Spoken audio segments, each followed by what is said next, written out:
Sagicor Bank, supporting businesses with guidance and services to create the recipe for success. The time by Sagicor Bank is 7.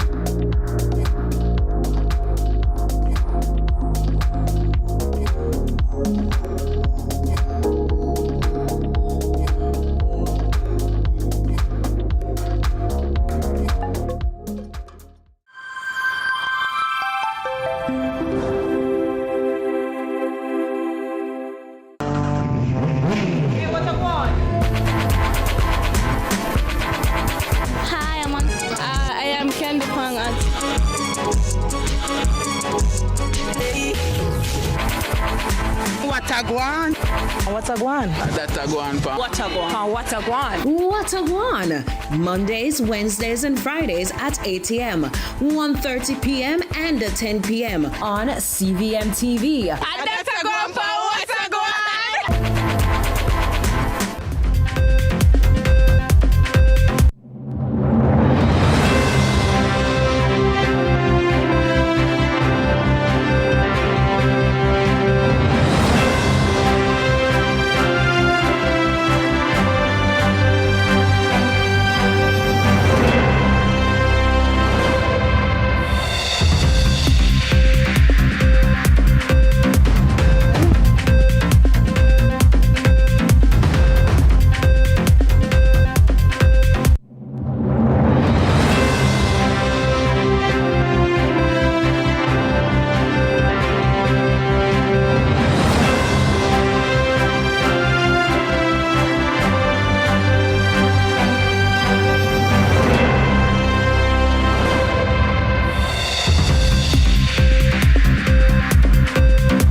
Watagwan. Mondays, Wednesdays, and Fridays at 8 a.m., 1:30 p.m., and 10 p.m. on CVM TV.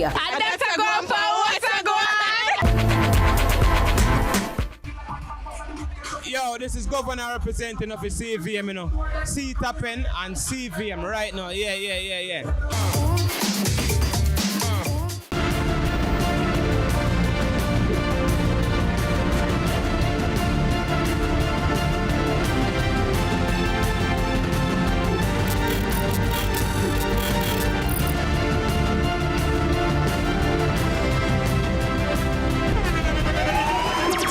The internationally acclaimed On Stage with Winfred Williams. At a new time, Saturdays at 8 p.m. on CVM TV. So much more than...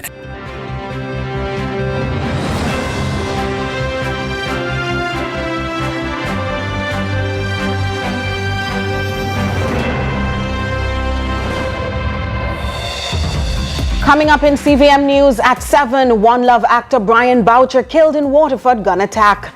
Charges upgraded to murder in Westmoreland gas station tragedy. PNP Women's Movement urges safer political space for women. Government names St. Thomas Highway leg in honor of Paul Bogle. And later on in sports, honors evens between West Indies and Pakistan on first day of second test.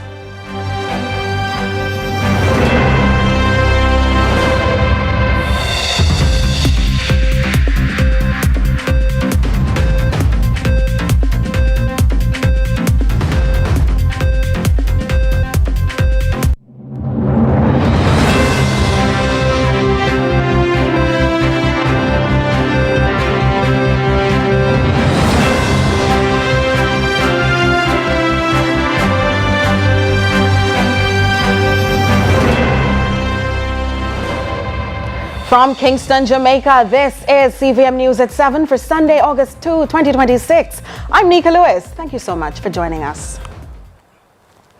An American actor is dead and another man injured after police say a gunman opened fire on a group of people in Waterford, St. Catherine on Saturday night. Dead is 43-year-old New York resident Brian Boucher, also called Ras Ajay. The Waterford police say at about 9:30 p.m. Boucher was among a group standing alone, or rather standing along the Kendall Main Road in Waterford when it's reported a Toyota motor car drove up and a gunman alighted and opened fire, hitting Boucher and another man.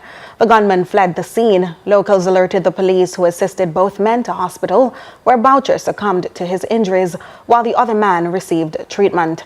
Boucher played the role of gangster Claudie Massop in the One Love Bob Marley movie recently. He's also said to have only hours prior landed in Jamaica before the deadly attack. Now to a developing story from Westmoreland. The February 19 altercation at a Fesco service station in Whithorn has escalated into a murder case. Pump attendant Colette Swaby, initially charged with assault, now faces a murder indictment following the death of Dacia Forrester. Forrester succumbed to severe burn injuries sustained during the confrontation, prompting investigators to upgrade the charges. The incident has sent ripples through the community, raising urgent questions about workplace conflict, public safety, and accountability. Authorities are expected to outline the next steps in court proceedings as the case transitions from assault to homicide. Meanwhile, the PNP Women's Movement is calling for a shift in how threats against women in public life are being handled, arguing that their safety should never be politicized or dismissed. Kevin Black tells us more. The PNP Women's Movement is renewing its call for stronger protection for women in public life, following national debate about the safety of female parliamentarians. President of the movement, Patricia Duncan Sutherland, says the discussion should not shift to blaming women who speak out, but instead focus on ensuring they can participate in politics without fear. Two of our parliamentarians on the panel spoke to the issue of security in a particular way. One spoke about feeling threatened and feeling at risk. The other one spoke about feeling at risk, but also putting forward that every parliamentarian actually needs a close protection officer, given the environment that we operate in. And then the discussion started in the media, as the media picked it up. And I'm glad they picked it up, because we have to have the discussion. The Women's Movement president also criticized what she described as victim blaming in the public discourse, saying threats against female parliamentarians should be taken seriously. You cannot victim blame in a situation. Same with a woman who is raped. You can't say it's because she had on a short shorts. Same thing if a woman becomes unsafe because she's being threatened by fellow parliamentarians or other persons in the society, then it can't be her fault, because she's standing up for what she believes, whether you believe it or not. Sutherland says the debate should lead to meaningful action to make political participation safer for women. From my own perspective, if somebody expresses a concern or fear for their life, then the thing you should do is call first is police, who is responsible for that, responsible for assigning CPOs, and to find out if there's a process going on for her now or not, if it was reported to them, because that's where it is reported. And the second thing is to call the parliamentarian, not to defend it by saying she didn't apply for, because there's no application process for a CPO. Kevin Black reporting for CVM News. Questions over the management and finances of the Kingston and St. Andrew Municipal Corporation have sparked a fresh political dispute, with both sides trading accusations over transparency, accountability, and the municipality's performance. More in this report. State Minister for Local Government and former Mayor of Kingston, Delroy Williams, has accused Kingston's Mayor Andrew Swaby of failing to mention what he called the substantial revenues inherited by the current administration in the KSAMC. This while dismissing claims about inherited KSAMC expenses. Williams accused the mayor of using the issue as a political distraction from other matters. Are those expenses incurred in the normal operations of the municipal corporation? Because when I became mayor, I incurred millions and millions of dollars from the previous mayor, Dr. Angela Brownberg. And I'm sure she will tell you that she inherited also from the previous mayor, the mayor before her. Now, what we did was to lead, to take responsibility and to lead. The state minister has also accused Mayor Swaby of citing unsupported figures and called for greater accuracy and transparency in public statements. Figures are just being pushed out there for public consumption. One, because they're trying to hide from what came out in the leak voice note messages about they using the PNP, using operatives to hinder within the public service, to prevent programs and projects beneficial to the people of this country, to prevent those programs from being implemented in a timely and proper manner. Meanwhile, Mayor Swaby has defended his administration's record at the KSAMC, arguing that it has achieved more in 2 years than the previous administration did in 7 years. Them vex and then come after me. Me a soldier. Yeah. Me know when to keep my mouth shut. And me know when to talk. Yes. And me ready to talk. Yes. And me not say everything when me need to say yet. Right. But I am in the interest of the people of the municipality of Kingston and St. Andrew.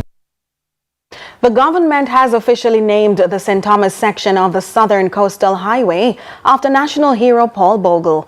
Prime Minister Dr. Andrew Holness says the designation honors Bogle's legacy while marking a new chapter of development for the Eastern Parish. Kevin Black has more. The section of the Southern Coastal Highway from Bull Bay to Morant Bay was officially named the Paul Bogle Highway on Thursday, honoring the national hero who led the 1865 Morant Bay Rebellion. Speaking at the official naming ceremony, Prime Minister Dr. Andrew Holness said the highway represents more than a major infrastructure project, describing it as a symbol of St. Thomas's renewal and a tribute to Bogle's legacy. Today, we gather to join Jamaica's history to Jamaica's future by designing and designating this section of the Southern Coastal Highway as the Paul Bogle Highway. There is a reason why St. Thomas was called the Forgotten Parish. And the reason was that because this was the place of rebellion, that there was an attempt to divert resources and attention from the parish. So as we reflect on our history of struggle, we must see a new vision of the Jamaica that we are creating. Holness says the highway is expected to spur further development in St. Thomas, with plans for thousands of new homes, a port, a museum, and an eco-drive tourism corridor. But as I stand here, I know of more than 5,000 houses, much more than that, that are in the pipeline along the roadway. I know of plans to build a new port for St. Thomas. And I tell you, I speak as if it is outside of the actions of the government. The government is planning to build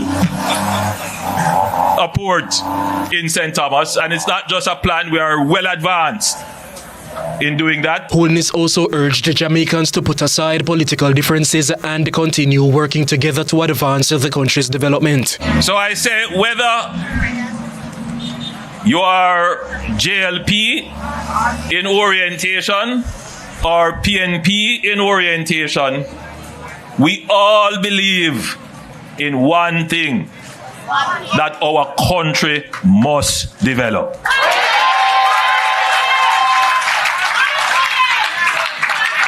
And it is not development for some and nothing for others.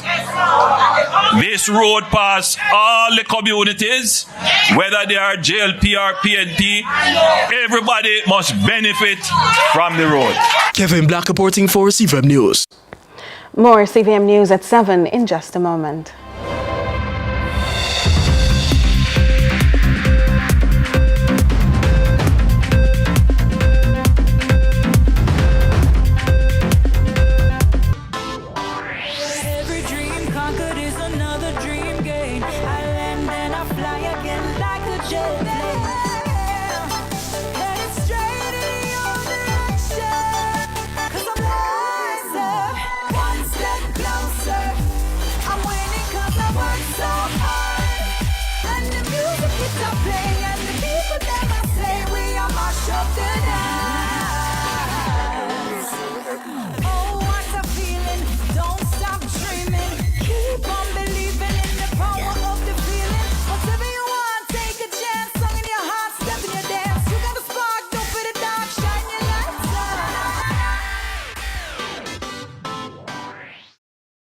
Let's delve deep into the issues. We'll take you beneath the surface. Greetings and salutations. My name is Orville Higgins, and it's another edition of Fan Central. Talking to the people at the heart of the top sporting stories. Hear from your favorite sportsmen and women and the administrators who work tirelessly to make it all happen. It's live sports talk. I've written an entire article. Yeah. Looking at all the major issues every Tuesday at 9 p.m. It's Fan Central.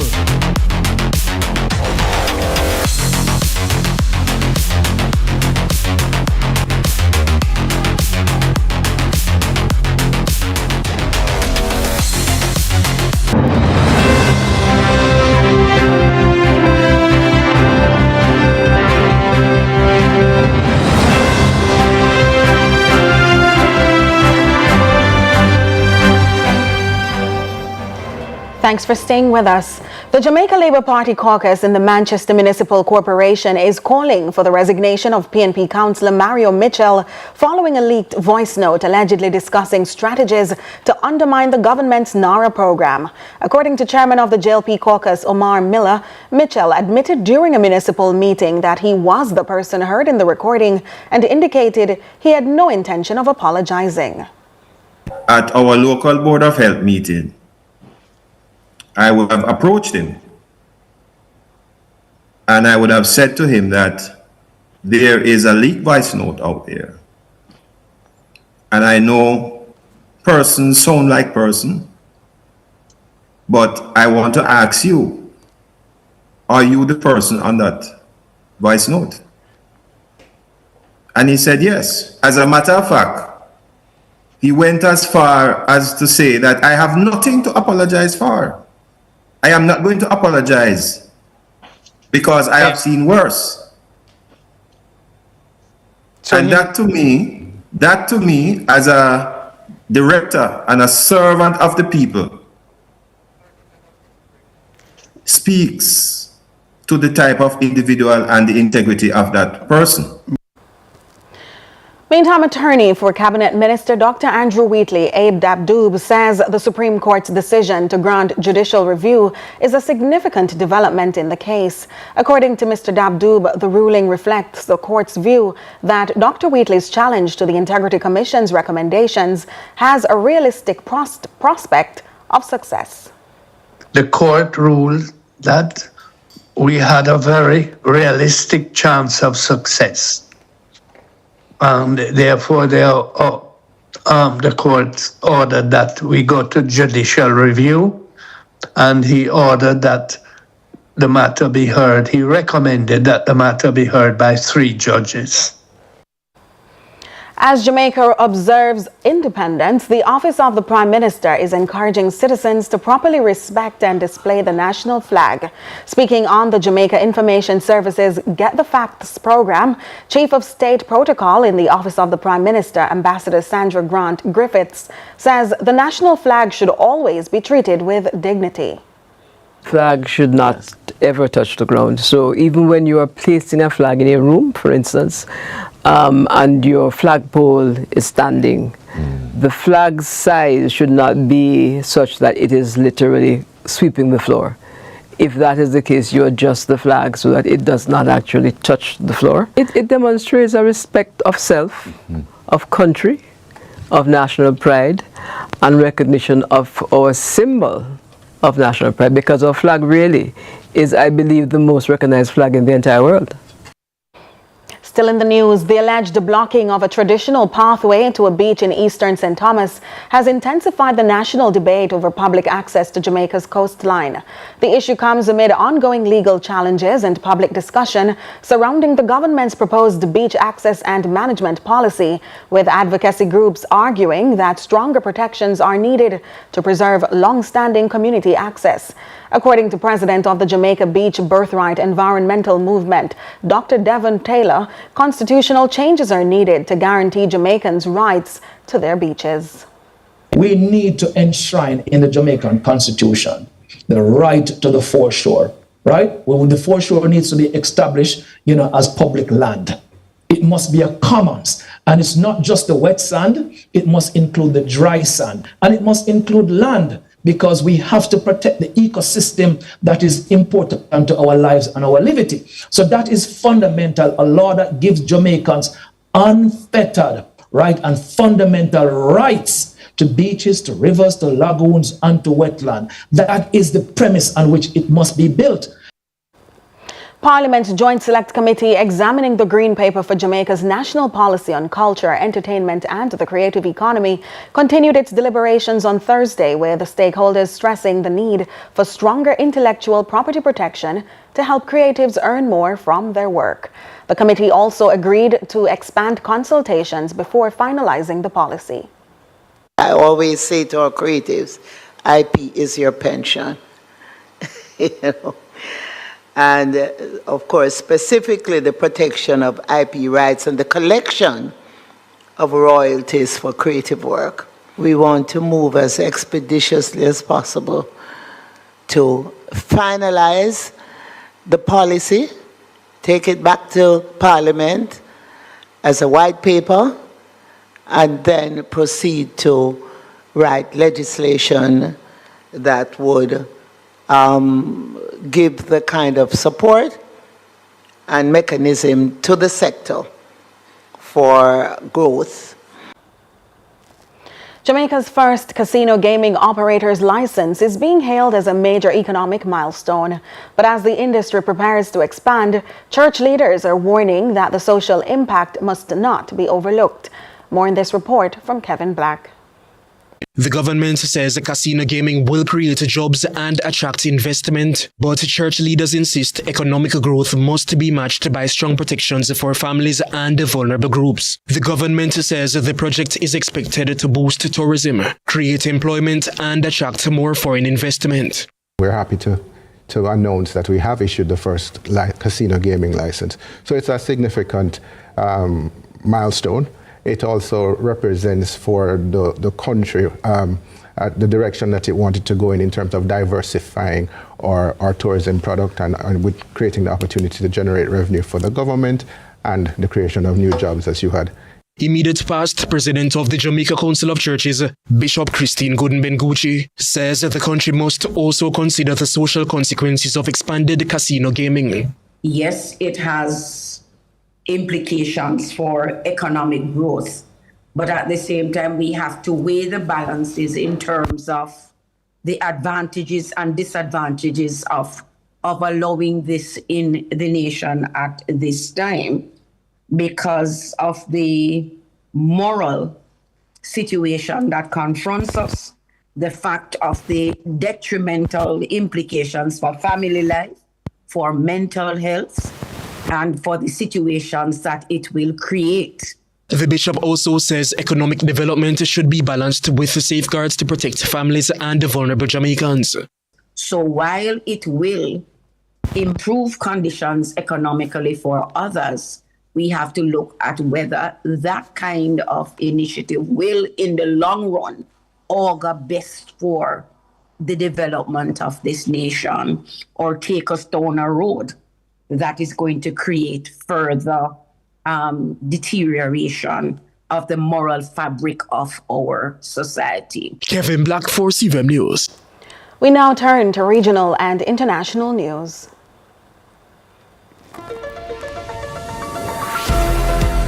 We begin with news in the region. New United Nations data placing St. Lucia among the world's highest users of pesticides has sparked concerns across the island. The details from DBS News. Data from the Food and Agriculture Organization of the United Nations show that St. Lucia ranks 6th globally in pesticide use intensity, applying 27.6 kilograms per hectare of cropland. This statistic has caused widespread public concern and has prompted some in the field of agriculture to speak up. Johan Dujo, founder of Algus Organics, which has been converting sargassum seaweed into organic fertilizer since 2014, says the findings should be interpreted with caution and proper context. I would like to echo the sentiment of my colleague from Helen's Daughters, Kathleen Carew Afrifa. Pesticide use does not necessarily mean that it's used incorrectly. In some instances, you certainly would need pesticides, and there's different types of pesticides as well, some of which are actually organic. Boucher says he has noticed a slight shift in the behavior of shoppers at local supermarkets, comparing local produce to imported ones. And on the international scene, Russia's grain industry is facing growing uncertainty as drone attacks on ships and ports in the Black Sea raise fears of a possible disruption to wheat exports. Al Jazeera has the latest. Ukraine's military has stepped up its drone attacks against Russia's so-called shadow fleet in recent weeks, as well as its tankers and dry cargo ships in the Black Sea and the Sea of Azov. Since then, Russia's major maritime trade routes have been experiencing significant disruptions. Navigation and transit through the Kerch Strait and Azov-Don Canal have been halted. Ukraine's drone attacks targeting regional vessels have choked off a corridor that historically accounted for up to 25% of Russia's grain exports.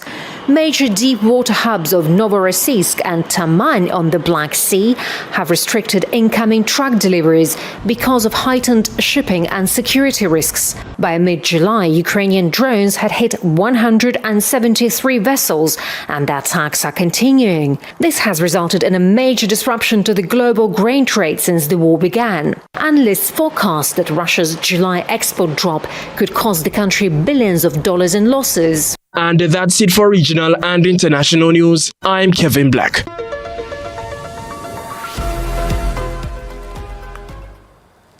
Stay with us. Sports is next.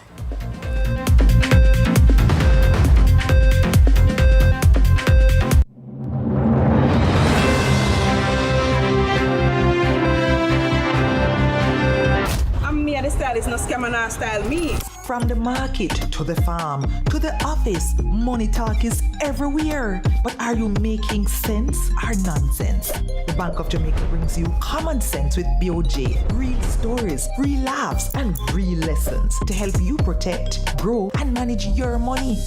Mattress savings. At least my mattress. No charge me to sleep on it. Partner plan. Remember last year we needed our payouts early? But Miss Pam gave it to her cousin first. Or a sketchy loan flyer. Electrifying deals. See why making the right financial choices is pure common sense. Brought to you by Bank of Jamaica, empowering everyday Jamaicans one episode at a time. Grandpa, it's 2026. You can't keep hiding all your money in every single pocket forever. Walking on the Word with Apostle Professor J. Andrew Scott every Sunday morning at 9:30 a.m. Hallelujah. And then you have some people now where you look forward for them. They bring a joy to you. They make you laugh. When you see them, they make you give you a good vibe. And then people that you want around you, man. Hallelujah. Hallelujah. Now follow me with your heavy self, man. Sure. Your heavy down, sir. Hallelujah.